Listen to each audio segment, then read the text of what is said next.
Hey everyone, and welcome to the Jack of All Trades podcast. I'm your host, Kaylee Musso, and I'm here with a very unexpected part 2 of last episode. I was fully intending to kind of condense everything into one episode, but I took a trip to Germany and just had so much to talk about that I talked for almost an hour and realized I had more to share. So if you missed last episode, go check that out first. It's part 1 of me talking about the Germany trip that I took with my brother and cousin in May. And there's definitely a lot there for sure. So go listen to that first if you haven't, because I'm going to pick up where I left off and you're going to be confused. But also, before I dive in, I do want to say that I did vlog the entire trip. I've been vlogging for years, just like making videos and stuff of, especially when I travel. And as I'm sitting here recording this right now, I have not done any editing, but by the time this episode comes out, I'm sure I will have. So if you're interested and want to actually visually see a lot more of the trip and what I experienced, then let me know, send me a message or comment below, and I would be happy to send you the vlogs. So yeah, just have that on your radar. But anyway, Germany part 2, here we go. So I think where I left off was we had just finished our second segment, I guess, of the trip. It's kind of broken up into segments. So we had just finished in Berlin. So the morning that we left Berlin, we took a train again. And this time we took a train. We had a train changeover in Hamburg. So that was where we changed from, I think, from the high speed to the regional train, maybe. Well, we kind of had a dilemma when we got to Hamburg because we were like, either we get on this train that's here sooner, but then it doesn't go to the exact stop we need, so we were going to have to walk more when we get there with all our stuff, or we wait for like an hour for the next train that does go all the way to the stop we need and don't have to walk as much. But we kind of didn't feel like waiting, so we're like, let's just get on this train. I just want to be sitting down on a train. But with that being said, we did a lot of sitting on the floor at train stations, like on the concrete this trip, because you get to a certain point where you just really don't even care anymore and you're like, whatever, I'm sitting down. Like, I don't care. It's a dirty floor. I'm gonna just sit here. Anyway, so yeah, we got on that train and some of the regional trains, like most of the regional trains anyways, you don't have assigned seats. It's not like the high speed trains where you book a seat. In the regional trains, you don't. And so you might end up standing with all your stuff for a while. I don't remember if it was this time in particular. I think it was actually that there were no seats available. It was a really busy time. And so I was sitting on the floor of the train, like kind of by the door with my suitcase and my backpack, which also not the first time I've had to sit on the floor of a train before. Kind of just the way it goes sometimes. I was really tired. My feet were really hurting. I was like, I'm not standing here because it's not like it's a 5-minute ride. Like we had to get from Hamburg all the way up north to, I think it was maybe Lübeck where we actually got off. And then we had more travel after that. So I was like, I'm not standing this whole time. So yeah, you're sitting on the floor. My cousin was sitting on the floor. And yeah, it was just a really crowded time of the day, but where we got off the train was like a very touristy area. I think it was Lübeck, but it's up at the Baltic Sea. So we went really from southern Germany in the Alps, the first part of the trip, to then north to Berlin, and then up even more north to that area right on the Baltic Sea. But mind you, in case you forgot from the last episode, my cousin and I had rolling carry-on suitcases, and then my brother, we had those and our backpacks, and my brother had 2 giant backpacks that were really heavy. But anyway, so we're walking, we finally get off the train, and it's just like really crowded, and so my brother had directions up, and so we come to this path that like goes into the woods, and he's like, we have to go through here to get, and we're like, okay, all right, then I guess so. Sure. So that was kind of funny because here we are like dragging our suitcases along onto this trail through the woods. And there's like a couple other trails through the woods. And we're like climbing up this hill and then down this hill. And then we come to this spot where it splits into like 5 directions. And it's like, I think we have to go this way. And it's like, are we in a movie right now where we're like, you get to that spot and everything looks the same, and then you take a path and then you get back to that spot where everything looks the same, and then you get in a loop. Like, is that us right now? But anyway, so we finally we drag our suitcases all the way through the woods, and for sure gonna need all-terrain tires on that suitcase after this trip because it took a beating, that's for sure. But we get out of the woods and then we walk to this area kind of by the water. And this was a very touristy area when we got there. It was like all these shops and restaurants along the front of the water. And there was some boats in the water and everything. Like, it was the bay. It wasn't like the open ocean right there. The sea, the Baltic Sea. But it was the bay. It was like piers and docks and, it was still ocean. But it was like kind of, think of like touristy beach town. It was definitely that, and it was very crowded.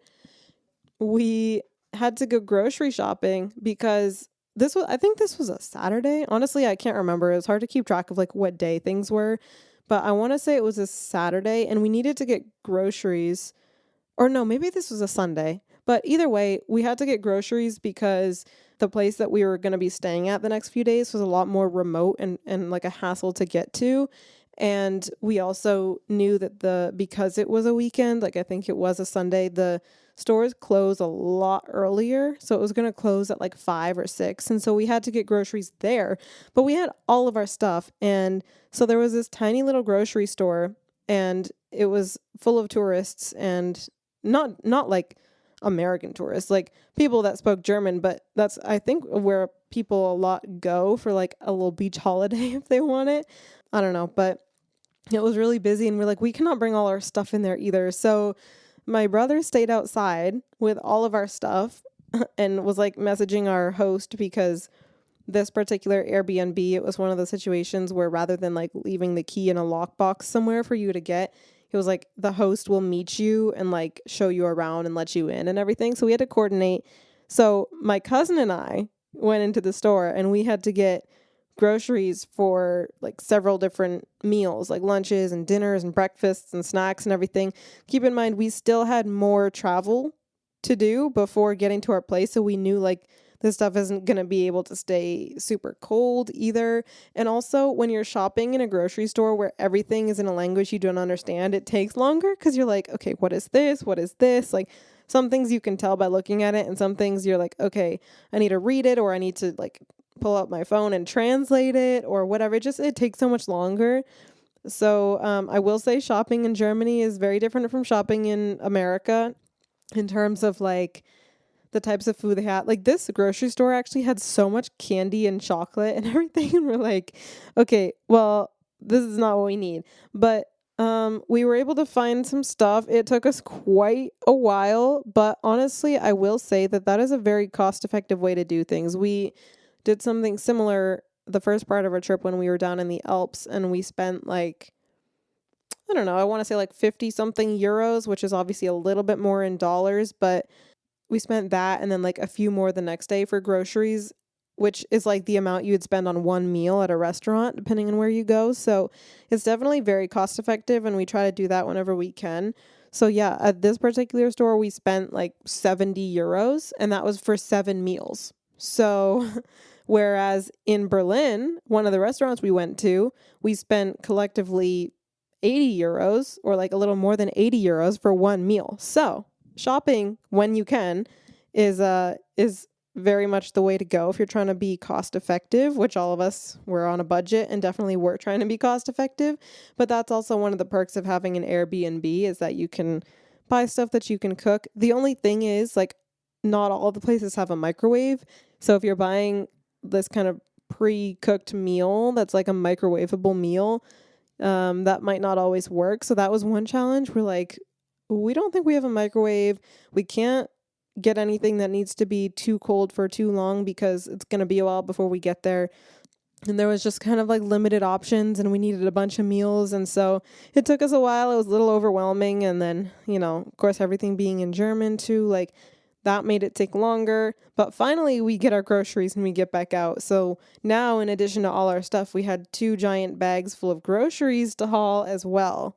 But once we did that, we had to catch a ferry. And this is the type of ferry that cars can go on too, because actually there's no bridge to get to where we needed to go.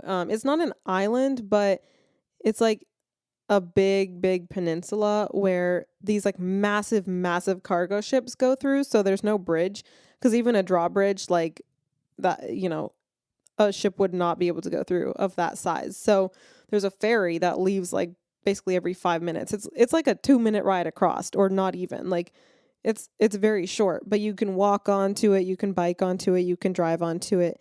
And yeah, you just go back and forth on this ferry, and it runs like until a certain time. So we had to make sure we didn't like miss the last ferry time, although I think that runs pretty late. But then once we got to the other side, there was a little bus stop right there. And so we had researched enough. We knew that there was a bus that would come and take us to a station that was like within easy walking distance, by like a 10-minute walk from our Airbnb. So the other option was from the ferry, like when we got off, it would have been an hour walk to our Airbnb with all our stuff. So it was like a 15-minute drive or like 12-minute drive or something. So we really didn't want to have to do this hour walk, especially with all our stuff and our groceries, and we were tired and we were hungry.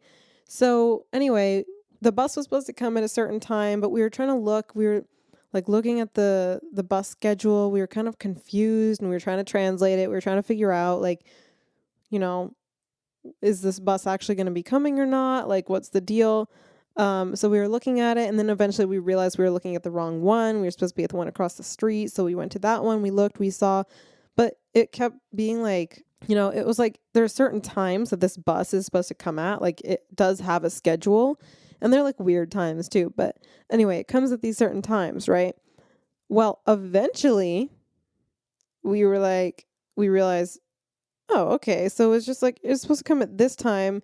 But then we noticed this thing that said something about calling ahead, which we hadn't done and we hadn't known about. And so we're like, whoa, okay, well, hopefully the bus like actually shows up then. We'll just wait until the time that it says. So we were waiting a while. Meanwhile, my brother was also like messaging our host and kind of just like letting her know the situation and everything, and be like, I think the bus is coming, but not sure.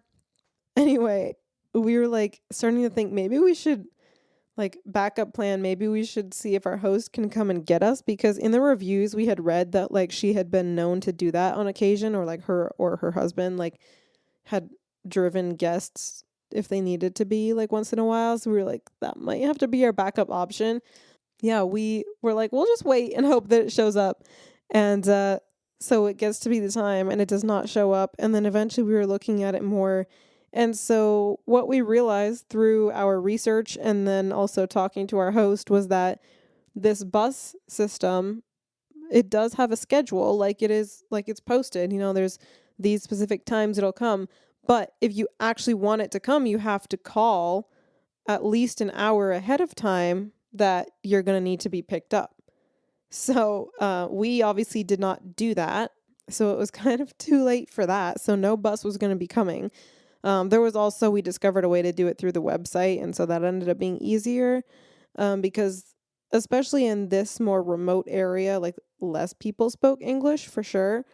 But yeah, so we were like, okay, so I guess this bus is actually not coming. So then our host was like, okay, I'll come pick you up. So she came and picked us up. And one of the first things that she said was that like she didn't really speak English like at all. But honestly, she actually kind of did speak plenty of English. Like her grammar was pretty bad, and she had a very strong accent, and she did have limited vocab, but like she knew enough English to communicate the important things with us. And so it worked out. But apparently we were her first ever American tourists, and she's been a host for like over 10 years. So that was kind of surprising, but at the same time not, because it's hard to get to. And yeah, this area is touristy, but not necessarily for Americans. And also it was more touristy on the other side of the ferry, but like the part that we were in was very residential, which was kind of nice. It was so nice to just get away from that and be like in this quiet area. So yeah, she drove us to the place. And so basically it's like her and her husband live down on the first floor of this house, and then the second floor is for the guests. And so it was really cool. She gave us the full tour, and by the full tour I mean like every drawer, every cupboard that we could or couldn't open, like everything top to bottom. And of course, and it took longer too because she would have to like think of what words were, and she had like written some stuff down in English ahead of time in her little notebook. It was so cute. She was like an older lady. But yeah, it was kind of funny. But so we got the full tour, and then she was telling us like, you can get, we knew we could walk to the beach from there. So she was kind of like trying to describe us like about that trail, and like that if we came across some fallen trees and stuff like in the woods, like it was okay, like that was still the trail and stuff. So we were planning to walk to the beach for sunset that evening, because again, sunset is like, it was like 9:30 or something. I don't remember. It was like really late there. So yeah, we had our meal there, and then we decided, the three of us, like, let's go walk to the beach. So we thought it was like through the backwoods of her property at first. Like there was this little thing that looked like a trail going off, and then we very quickly realized, okay, this is not it. So we're like, maybe we do have to walk down the road a bit. Of course, it was like a dirt road. So we ended up walking down the dirt road, and it was such a beautiful, peaceful area. Like it was farmland. There was just fields of crops, and then like trees, like tree patches here and there, and occasionally like cows, and just like charming little houses we could see off on like the other side of the fields. And sun was setting and the birds were singing, and it was so peaceful and so beautiful. And honestly, it was just like, this is so incredible and so non-touristy, which is amazing. Like, and so many times on the trip, like in the Alps and up there in the town we were in was Dachau, or it was, that specific area might not have been, but like Dachau was the little town that we were in, like, and we took the ferry and everything. I don't know. I'm not the geography girly. That's my brother. But anyways, yeah. So for those of you that know and would get this reference, a lot of the kind of areas that we were walking, and just the weather and the quietness and just the feel of it all felt like a convention walk. Like in the Alps, it felt like that. And here in Dachau, it felt like a convention walk at Richmond Convention in Canada, or at like Altamont Convention in New York. For those of you that don't know, it's just church conventions that my family and I go to sometimes. But yeah, it was so peaceful. And so we were walking on this dirt road, and then it like went into the woods, and then kind of ended and like split off into two like little trails or paths, and we weren't exactly sure which one to take, but there was like kind of a sign.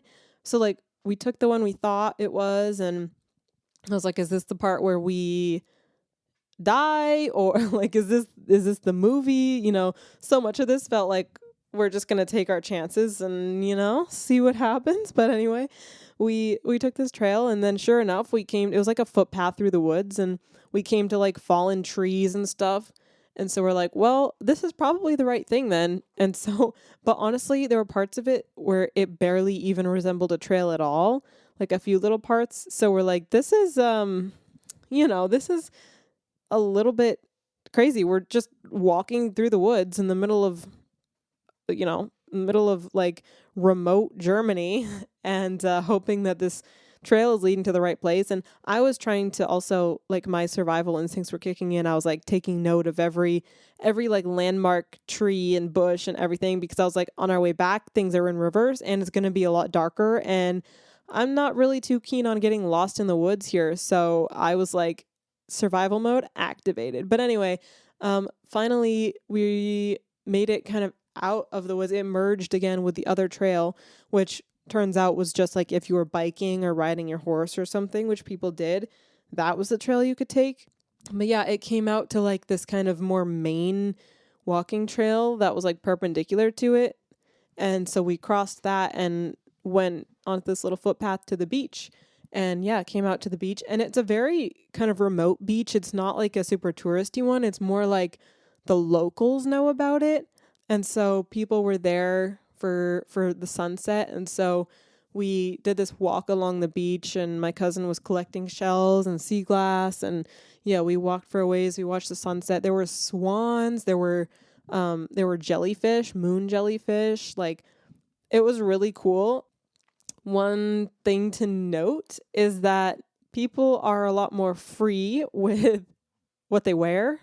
And for the most part in Germany, like, what people are wearing is a lot more modest than some American fashion choices. However, when it comes to a situation like this, here at the beach, they will take it all off and, very free with that. And I also, from everything I read, I heard that, like, even in parks and stuff, like in the city, when it's hot, like, it's not uncommon to just see people chilling without their clothes or without their tops or whatever, which it wasn't hot enough at any of the parks for us to see that. But at the beach, we did. And it was all ages, all sizes, like, not everyone, okay? Like, not everybody, but it was funny because my brother and I were vlogging and I was doing a video clip, and then I realized there's this, like, naked old man walking towards me. And I was like, whoa, okay, I better turn the camera off because I'm not trying to catch any of that. And also, I don't want him to get mad if he thinks that I'm, like, filming him. So I don't really want to get yelled at by an angry German man without clothes on. So let me put that away real quick. But no, it was nice. It was so cool. And people were, like, camping, setting up camp on the edge of the beach, like with the driftwood and the fallen trees and stuff. And they were, like, setting up their tents and their fire and their, mosquito net and everything, like, just gonna camp out for the sunset and the night. And it was like, wow, that would be so peaceful, so beautiful, so cool. It was amazing, like, sitting there watching the sunset. We got our cute little pictures and everything. And then we started to walk back. We heard a few little rustles in the woods, but it wasn't too bad overall. It was pretty dark in the wooded patches, but then we got back out to the dirt road, and it was like this nice after sunset glow. And that part of Germany, that time of year, it actually never gets fully completely dark. It's called rest of night, I learned from my meteorologist brother. But yeah, it gets dark. Like, it does get dark, but the sky never gets pitch black. Like, there's still always a little bit of kind of just glow. And yeah, so that was really interesting. But we had such a peaceful night. For whatever reason, I didn't sleep very soundly when we were there, but I think it was that first morning. Like, of course, it gets light really early too, and my cousin and I were sleeping in one room where we had the window open. It was like the only window we were allowed to open, so it would get pretty hot. And so we had the window open, and we woke up so early in the morning to this, like, I don't know what was going on with the birds. And I don't know if you remember from my previous episode about Germany, but I had said, like, the birds were so beautiful this trip. They were so loud, like, so many birds singing just in the Alps, even in Berlin, like in the city, up above the city, like on our balcony, we could hear and see so many songbirds just, like, having a great time. It was beautiful. I loved it. Yeah, the birds were really nice in Dachau too. However, way early in the morning, this one bird, or maybe two, I don't know, was, like, just yapping so crazy about who knows what. Like, it was going off for a long time, and it was like, it genuinely sounded like it was yelling in bird language, like it was chewing somebody out for something. Yeah, I took a video, and maybe I'll insert it here, but this is what it sounded like.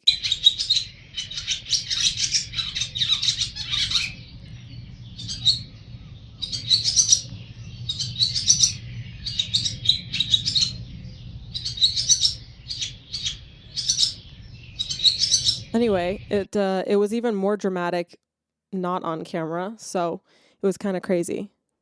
But yeah, we slept in that morning, and our plan was literally to not do anything except have a beach day that day, because again, nearing the end of the trip at this point, like, we were tired, and it was such a process getting to this place. It was kind of remote, and we were just like, we want a chill day, we want to enjoy the area, and we want to go to the beach. So that's what we did. We slept in and had our breakfast, and we spent hours on the beach that day. And so, just laying there tanning, going out in the water for a little dip, little beach stroll.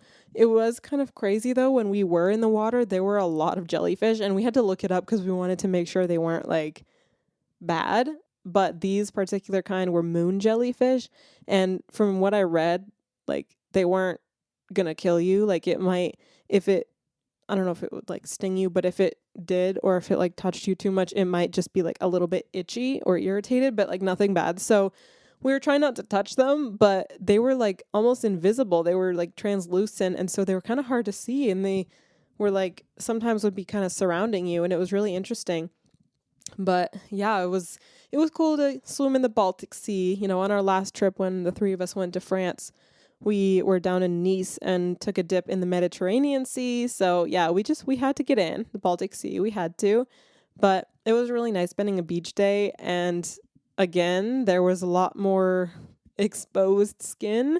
Like this old couple that just was very free and no clothes and went into the ocean having a good time. And then there was this like very attractive young couple like partway down the beach from us as well that were just, clothes off, tanning. Then they went in the water and were very much enjoying each other's company, if you know what I mean. And then went back, and then they were just like changing. And then even like this other guy that biked onto the beach, and then he was like chilling, and then he went for a dip, and then he just changed like right there in the open. And so it was like, not that people were showing off their goods, but they just like didn't care also. Like if someone saw them like that, like there was just a lot more free. They just, if they need to change their clothes, they're going to change their clothes. Like it's a pretty private beach. It was a little more crowded than it might have been just because it was actually a German holiday. I can't remember what the name of the holiday was. It was the same day as Memorial Day back in the States, but it was a German holiday. So people probably had the day off and were coming to the beach. So yeah, it was a little more crowded than usual, but it was not crowded. Like I say crowded, like it was not crowded whatsoever, but there were people in sight. So yeah, it was so nice though. And even like our host had told us, you can wear clothes, you cannot wear clothes. Like it's up to you, like, whatever. So it was just interesting, but eventually we went back and yeah, we ate. So we wanted to watch the beach sunset. So we decided that we were going to come back later. But actually, I should mention that on our way to the beach, so my cousin had gone earlier than my brother and I. On our way there, my brother and I, because we were a little later going, we got to the end of the trail that kind of met with that walking trail that was perpendicular to it that I mentioned. And these two ladies were asking us in German, like they were basically asking for directions of like, does this trail go through to like can we go through here or whatever. And of course we didn't like really know what they were asking at first, but so then I in German said like, I don't speak German, do you speak English? And so then they did speak enough to ask. So I was like, oh, I'm so proud of myself. I got to actually like use that successfully, My cousin and I were also walking by ourselves, and I'm trying to remember if this was like after the sunset or when this was, but it was at some point maybe later that day. It was just my cousin and I, and this older man came along and he was asking us something in German, and we were like, I don't know, like we didn't know. So then I asked him in German, like, do you speak English? And he said no, like nine. I mean, like, so he didn't speak English, we didn't speak German, but then he, rather than just like giving up, he just continued to try and like ask us and try and figure it out. And we're like, also the thing is, even if he did speak English, we're not locals. Like we don't know where these paths go. Like I can't give you directions. Like I don't know. You're asking the wrong person anyway. But so then we were like, okay, well maybe we can use like like Google Translate or something. So my cousin pulls up her phone and like pulls out Translate and is trying to show him like no, you type it. So then eventually he got the hint. So he's like trying to type something in, and then he like hands it back to her, and she looks at it, and it's literally is all one word, like no spaces, and there's like numbers in there too. Basically like he couldn't clearly type very well, like his fingers were too big or something. And then so he was kind of like laughing at himself, and then eventually kind of gave up after that, I guess. But it was funny, but it was cute at the same time. But yeah, so we decided that we wanted to come back to the beach for sunset, which we did, and it was really nice. And again, there was people kind of setting up camp, and it was beautiful, it was peaceful. So we did that, and what we knew this time that we didn't know last time, that morning our host had talked to my brother because she was like out in the garden or something and he was outside, and she had warned about, because he had mentioned like, oh, we went to watch sunset last night, like whatever. So she warned that at nighttime, like when it gets a little dark, apparently there's wild boars in the woods, and that they can be very dangerous, especially if you get between them and they're young. So, and of course, the way she worded it too, like, and the way it translated was like, at night, the woods are for the animals. And it was like, whoa, okay. And so we had heard some rustles in the underbrush the night before that were like, oh, it's probably just squirrels, whatever. I don't know. Like, I don't know if they have those here, but just, it's probably nothing. But this time, after we were walking back from the sunset, we were very mindful of that. And we were like, okay, let's just get through the dark woods as quick as we can because we don't want to run into any wild boars. I mean, you could see through a lot of the underbrush, but we didn't want to take any chances. So anyway, we were almost out of the second wood patch that we had to go through. We were like almost out of it, and then to our left on the trail, like in the woods, we heard this big kind of thud and like crash through the underbrush, and we were like, because it was definitely like a much heavier thud and like rustling in the underbrush than it was the night before. And we're like, it's gotta be one, guys, it's gotta be a wild boar. And so we start like speed walking a little bit, and then I'm like migrating towards the other, like towards the right side of the trail, like as far from that wood patch as possible. And of course my cousin is like at the back of the group, and she starts kind of frantically talking really loudly, like, so guys, how was your day? Like all this stuff, and we start like talking loudly, trying to, basically just make our presence known so that it doesn't attack us or something. It was funny though. Like it was really comical because we were just like, what if it's a wild boar? And then it was just so goofy, like start loudly yapping, like speed walking and everything till we're out of the woods. It was funny. But who knows? It might not have even been that, but it's kind of fun to believe that maybe it was and that we almost got attacked by a wild boar. So again, really peaceful that night.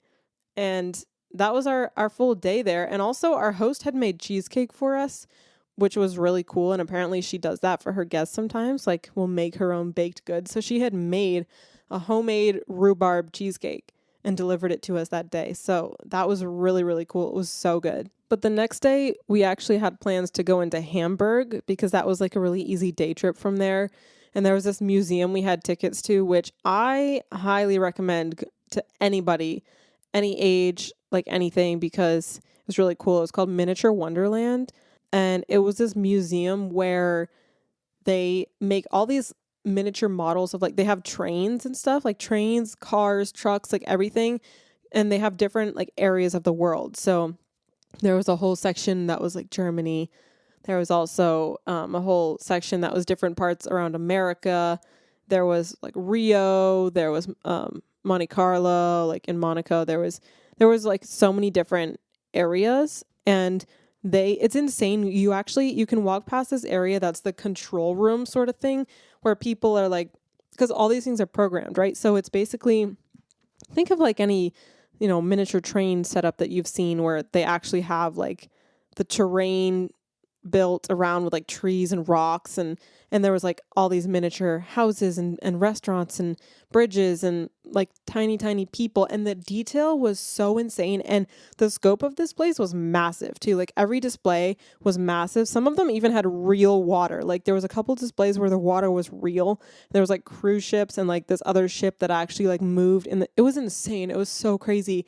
And yeah, there was roads, and there would be these trucks and cars and stuff that were actually driving on the roads, and there was no, like, they were just programmed. Like there was no track that they were like on where they were attached to it. Like they were literally just driving, watching them like take corners and stuff and come to a stop. It was so crazy. And then yeah, all the trains would be going through. And then there were other parts of all the displays that were like move. And then every so often, the whole building would become like sunset and then nighttime and then sunrise and then day with like the overhead lights and everything. So it would get to be at night. And I mean, like Las Vegas at night, that was really cool. And just, there were so many things to look at. You could literally spend hours and hours there. So Again, I would highly recommend. There was even like a virtual reality thing where we put on our virtual reality goggles and you go into this room and you're like in the simulation, you're in the displays. Like you are one of the miniatures in, so you're going through like Venice and then you're like riding this train and you're in this hot air balloon and you're like interacting with the scene around you. But then in your goggles, like, because there's other people in the room at the same time as you, but it'll show up kind of red, like when you're about to come to a wall, or like you'll see another, if someone is a real person in front of you, then you'll see like this kind of red silhouette, so you know not to run into them. But it was so crazy. It was so interesting. Like I said, you could spend hours and hours there, and we still didn't get to see, like, I would have loved to stand there at every display and look at every detail of what every single person was doing, because there was so much. It was like there was forest fires and car crashes and plane crashes, but then there was like, parades and gardens, and even like in all of the apartment buildings and the skyscrapers and whatever, like the houses, different things, you could see inside, and there was people inside, like all of it, everything. The level of detail was so insane. And so highly recommend, but you have to get tickets for that, and you have to get them pretty far in advance because they sell out so fast, like the second they come available. So yeah, highly recommend. We did that. But anyway, we had to get to Hamburg. So we were like, okay, we got to figure out this bus situation, which, first of all, yeah, this bus thing might have been silly, like having to call ahead and then but still only at certain times and all this stuff. But the fact that it was such a remote area and even had that in the first place, like America could never. But anyway, so it was like roof bus is what it was, but we kept calling it roof boost because it was fun. So we'd be like roof boost, roof boost. But we walked to the station, and then when I say bus, it was actually a van, like not even like one of those big white vans. No, like an actual just car van type thing. And they didn't really speak much English either. So we basically just got in and scanned our ticket, sometimes, not always. And then they drove us, and then we picked up maybe one or two other people, and then got to the ferry and then said thank you in German and then got out. And that was that. And so, but it was nice. It was convenient. Yeah, we took the ferry, then we had to walk to the train station, then we took the train to Hamburg. And Hamburg was actually a really nice city. I really enjoyed it. It's kind of an interesting mix of like modern and old, but it's like blended together seamlessly. Like there's really cool modern buildings blended together, like right next door to these really old, cool architecture buildings. And then there's like canals through the city as well. It was just, yeah, it was really nice. It was a pretty clean feeling city as well. I don't know. I just really liked the vibe. And there's like so many old churches as well. And like there was one where it was just basically the open kind of ruins and foundation of it as well, because it had been like bombed and stuff in the war. And it was just so amazing. It was such a cool place to walk around in. And we had lunch there too, and our waiter was super nice. But one thing that's interesting is most of the places we went out to eat, they only really had like one or two waiters ever. Like, because the thing is, in Germany and in other European countries too, like the service is a lot slower because they're not rushing you. And unlike America, where every 2 seconds they're coming to your table like, hey, how's everything tasting? You guys all set? You need anything? Like it's nice, but that can sometimes be a bit overbearing. In Germany, they basically, once they come to your table and take your order and then bring your food, like they don't really come to your table at all unless you need them to. So, yeah, the guy we talked to, our waiter this time, was so nice and so personable. And actually we were like talking with him for a bit, and he was very fascinated. And it was just like, it was so cool. It's so fun. I love having interactions like that. Yeah, that was our Hamburg day. And then we did the whole trek over the river and through the woods, if you will, back to our place. And yeah, that was like kind of our last little big thing, because the next day we had to leave our Airbnb. The morning that we left our Airbnb from Dachau to then go to Frankfurt eventually, it was really sweet because our host, she actually came to like personally see us off, and that was just very much the way that she like does things with her guests, because as I said before, she came and greeted us at the beginning and like showed us everything top to bottom, and she was making that cheesecake and all that stuff, right? So she came to see us off and we signed her guest book. And she said that because we had to give her address too, because she said that at the end of every year, she sends like a personalized postcard thank you note type thing to all of her guests from the year. Like she mails that. So I thought that was really sweet. It was really cool. And then she was talking to us about some stuff and like getting a little bit emotional. And then she was like seeing us off. And of course we had like our suitcases. We had to walk to the bus stop like 10 minutes away. So we're taking off down this dirt road and she's like out at the end of her driveway and just kind of smiling and waving with a little bit of tears in her eyes. And honestly, it kind of felt like a grandmother sending off her grandkids to somewhere. Like that's really what it felt like. And it was so sweet and so cute. And yeah, we really liked it. It was such a kind of personalized experience, which was really nice. So it was cool that she kind of sent us on our merry way. My cousin and brother wanted to go to the cafe and get like themselves a fancy drink. So they went and did that. And I sat on a park bench looking at the flowers and reading a book. And it was so peaceful. And it was just incredible to look around and just witness everyone's lives unfolding. And again, there was like so many people just there relaxing in the middle of the day, like for a long time. I'm like, what do you people do normally with your lives? Like, do you have to work? Because how are you here right now? Like, I don't understand. But yeah, there was people just walking their dogs. There was like this group of moms kind of out there with their kids. There was like couples. There was groups of friends. It was so cool. Just sitting there watching everything unfold and then like reading a book. And yeah, it was so nice. It was so relaxing. Didn't want to leave. We had a train layover in Hamburg. And we had like quite a few hours. So we did get lunch somewhere, but we wanted to explore these gardens that Hamburg has. It's known for. I think it's like Planten and Blumen or something. I'll wrap up in a few minutes, but I have to tell this story because I was so enraged by this at the time. So my cousin and I had to go to the bathroom before we left, and we had seen that there was like a little public bathroom in the garden not too far away. Keep in mind also that for those of you that don't know, a lot of times in European countries anyways, you have to actually pay to use public bathrooms. Usually it's just like €1 or something, like coins. They usually only take coins. So you're supposed to have at least coins on hand. And I had been doing my research ahead of time, like as far as how many places take cash versus not. And I feel that I was a little bit misled because from everything that I saw, it was like, oh, like a lot of places do take card now, but make sure you still have plenty of cash because there's still a lot of places that don't take card. So that was kind of the opposite of our experience. Like most places we went, including restaurants and everything, were like, we much prefer card, please pay with card, or we don't take cash at all. Like there were so many places that just didn't take cash at all or much preferred you paying with card because it was easier. So we were like trying to find ways to use the cash that we had. And this was also like the last day at this point too. We still had some cash. And so we were like, okay, well, we'll bring coins with us so that we can use this bathroom because you probably have to pay. Sure enough, my cousin and I, we get to it and we see there's a little thing kind of on the wall where you're expected to pay. So we're taking a quick second to look at it and see if we can figure out like where you put the coins in because there were pictures of coins and stuff like on the front as well. So we're trying to figure that out.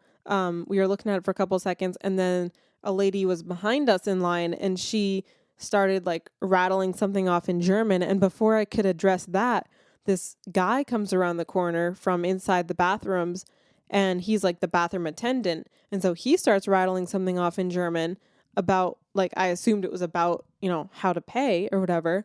So I very politely in German, do you speak English? Mind you, almost always in Germany, from my experience, the answer is usually yes. Almost everybody speaks some English, especially in the cities.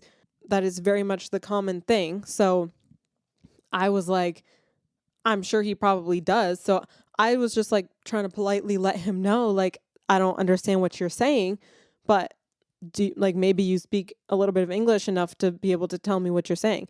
If not, like, I was not going to be offended. I wasn't going to be freaked out. Like, the thing is, we didn't have time to really figure it out. Like if we were left alone for another 5 seconds, I'm sure we would have figured out that it was card only, because that's what it actually was. It was card only. We just didn't have time to actually look at it long enough to figure it out before people started talking to us in German. So I was just like, I would have pulled out a translator or something if he didn't speak German. I wasn't expecting him to like cater to my American needs, But first of all, it being card only, that was already annoying because we were trying to use our cash and we didn't have our cards with us because since when? Like every single bathroom that you go to that is a paid bathroom is like always coin only. Like I have never seen one in any country so far that I've been to, and I realize that there's still a lot more countries that I haven't been to, but in my experience so far and from things that I've read and research that I've done, like it's always cash only at these bathrooms, cash only most of the time, or cash or card, like if it does have the card option. So it is extremely rare for it to be card only. So already it was like, okay, really? Like card only? So we were already going to have to go back anyways and get our card then if we needed to and not get to use our cash that we're trying to use.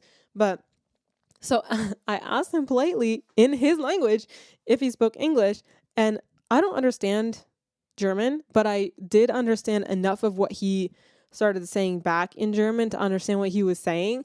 And he literally starts mocking us and kind of like laughing with disdain. And he's like, do I speak English? No. Do you speak German? You're in Germany right now. Like you need to speak German, blah, blah, blah. And then he switches to some broken English. So clearly he did know enough English to tell me what he would have needed to tell me, saying like card only, like this German word, blah, blah, blah, like means card, like whatever. And it's like, okay, yeah, like I get it. And we would have figured that out. But the way that he started like rattling off and he was just like kind of shaking his head and like, and I was so humiliated. Like we both were just, I don't know, we didn't really know what to do. Cause also there's this lady behind us waiting as well. And it was just so embarrassing. And I felt like telling him like, dude, first of all, I am learning other languages, 2 other languages, just not yours. Like, I'm sorry, I can't learn every single language ever that there is. And also like, okay, you're in Germany, you speak German, like, oh, the question isn't whether I speak English, it's why don't you speak German? Like you're in Germany. Hello? Like people travel and you can't always learn the language of the place you're going to. And I was not trying to be entitled and expect that he like catered to me. I was simply trying to politely, in his own language, mind you, let him know that I didn't understand what he was saying. So like I would figure it out basically.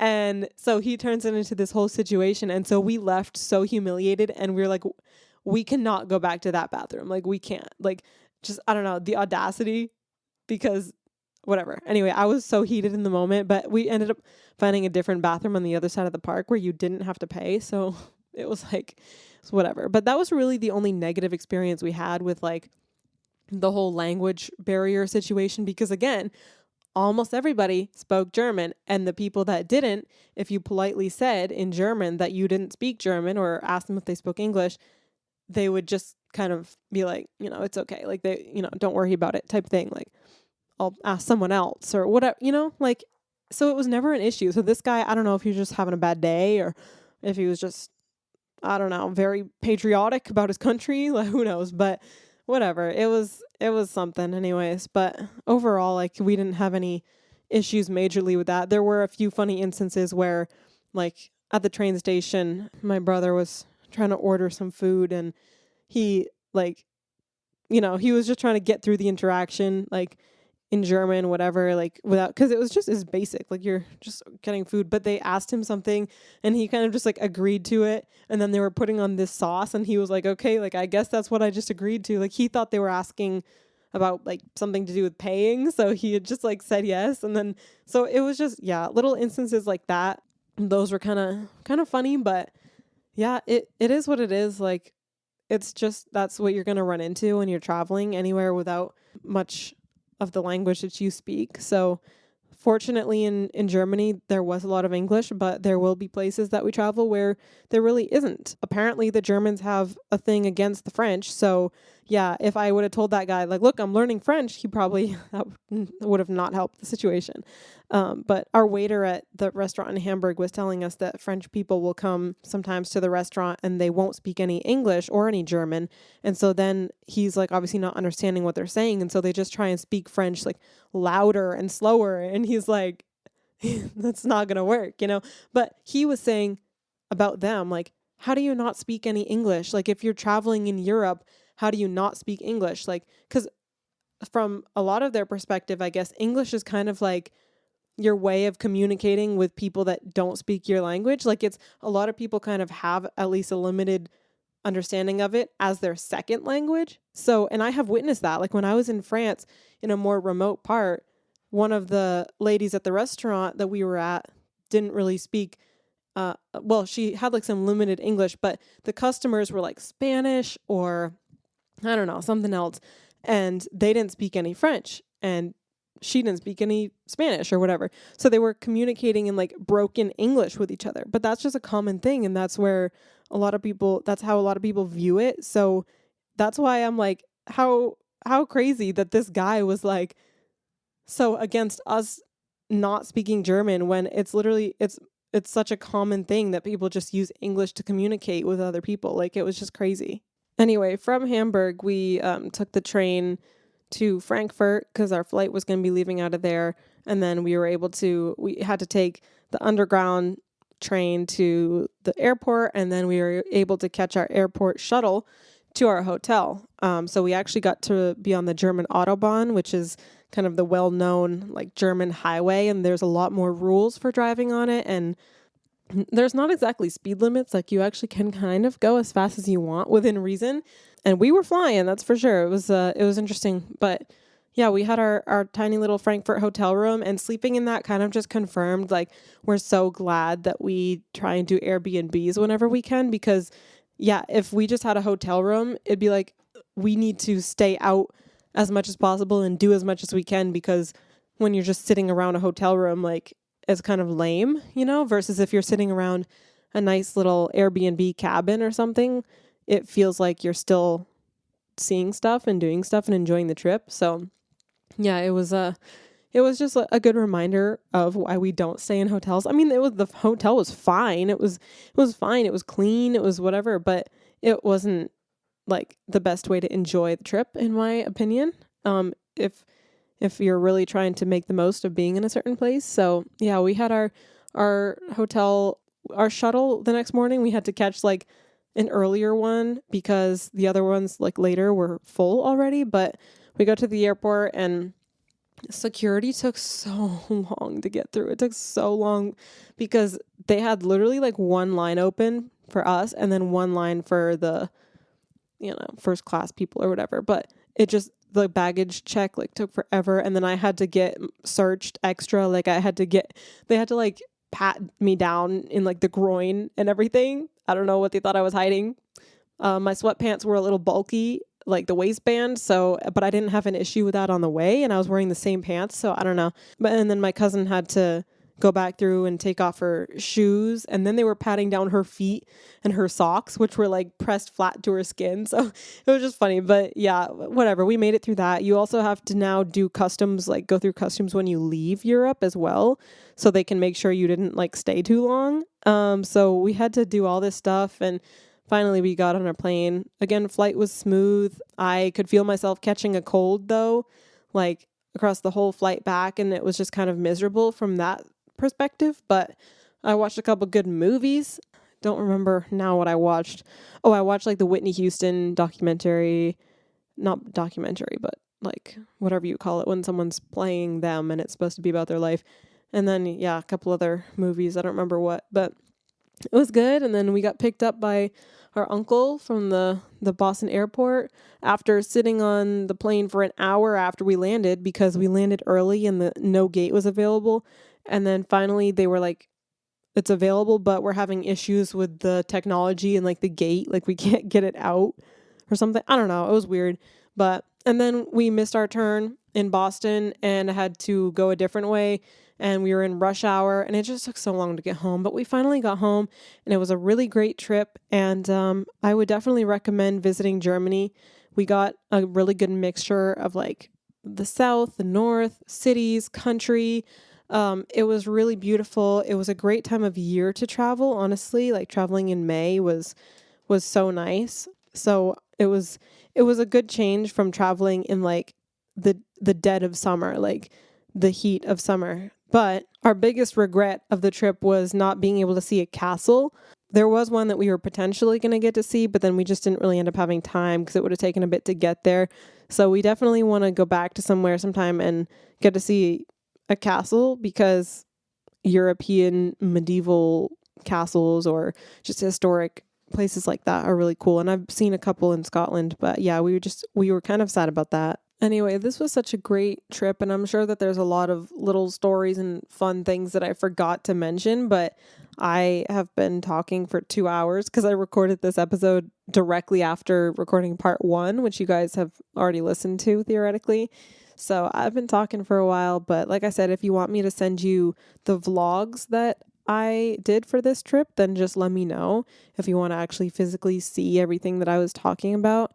I love getting to travel, especially in situations like this trip where we had some time to actually just chill and relax and have a slower pace of life. And it really just helps put things in perspective. And one of my favorite things about traveling too is just getting to experience like what a normal day looks like for someone else, and just see someone else as normal, because you realize that, you know, it might be very similar to yours, or it might be very different from yours, and things that you think are normal are not to somebody else. And it's just really cool getting to have a little peek into what your life could look like if you lived somewhere else. And it's always interesting trying to see like what you learned that you can kind of take back with you and apply at your life, you know, back home wherever you live, whether it's in America or somewhere else. And definitely for me, like when I got back, especially right when I got back, I tried to implement that like slower pace of just taking my time, like eating my breakfast with a book and whatever. Of course, now that I'm working and in that career hustle, it's like really hard. You have to really, really be very intentional with it because, again, you know, corporate America, blah, blah, blah, like whatever. But yeah, I don't know. I love getting to experience other culture. And when you travel too, you really kind of start to realize like who you really are and what you really want, because when you are traveling, you're away from your normal routines, your normal social roles, your normal work roles and responsibilities, your normal family roles, and just your to-do list that you have back at home. Like you physically cannot do that when you're abroad somewhere traveling. Like you're not home, you can't do that. You're just kind of existing. Like you're not in any of your usual roles. And so that's when you really start to be like, okay, who am I? What do I want? Like, what do I like? And it's so freeing and so enlightening. And like, it's a great chance for people to kind of work on themselves and like do a lot of deep reflecting. I know not everyone treats it like that, but it's definitely a great opportunity to do that and just see who you are without all the usual labels and stress. And I know for me, like when I'm home and I have all these to-do lists and all these things I need to get done, it's really hard for me to just relax and take a break from that, because I'm like, well, I still have this stuff to get done, you know?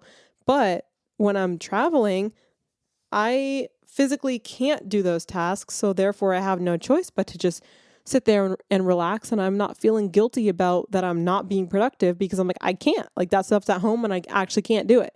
So yeah, that's for me. I need to like just try and transfer that mindset to my life here and just be like, look, I can still take a second to take a breather and relax, even though my to-do list isn't done. Like that's fine. Like just relax. And I think that's a lesson that a lot of people really could stand to learn and work on. So definitely something I'm trying to take with me for sure. But sorry, this episode and last episode was so eternally long, but I just had so much to talk about.